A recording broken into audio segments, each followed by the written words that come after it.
Globalization in India and why you should even care. First, the definition of globalization.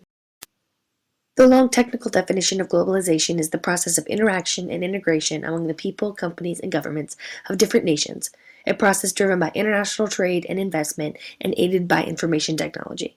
Basically, due to reduced trade barriers and advancements in technology, we now engage with each other easier and faster. So, what about India? India and China are often cited as the superstars of globalization.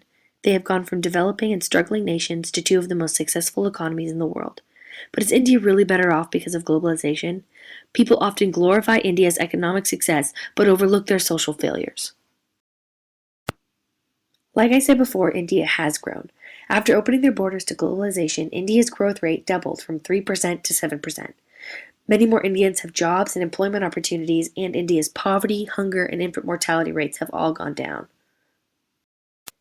Even women, a largely marginalized group in India, now have more basic rights and access to higher education, therefore leading to stronger employment opportunities.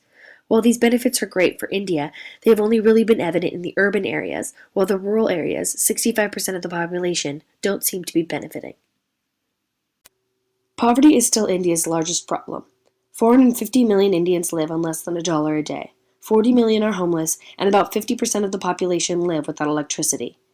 Out of the total world's poor population, one-third of them reside in India. While women's rights have seen some improvement, Indian women still suffer. A major problem is gender inequality. There are approximately 940 women for every 1,000 men. This creates a huge cultural problem.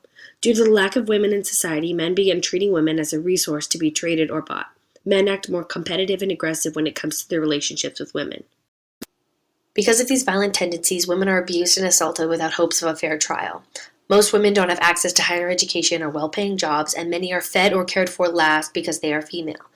The worst part about the gender inequality is that it doesn't show signs of getting better due to the strong acceptance of gendercide in Indian culture. Gendercide is the genocide of a specific gender group, in India's case, females. In India, many women are encouraged or forced to abort their babies because they are female. Girls are seen as an economic burden, and boys are thought to bring stability and security. Because of this issue, there are approximately 50 million girls missing from India's population today.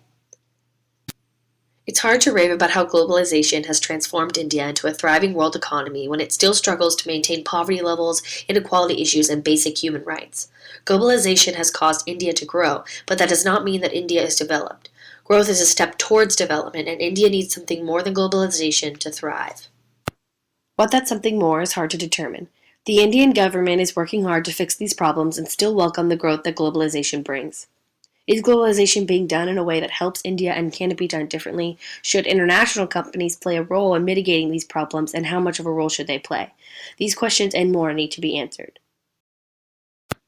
Ethically, we are called to love our neighbor. If we have two shirts, we must share with those who have none. Those who have been given much, much will be demanded. As Christ followers, we should be aware, thoughtful, and prayerful about the country that holds such a large number of the hurting and less fortunate. Created using Powtoon.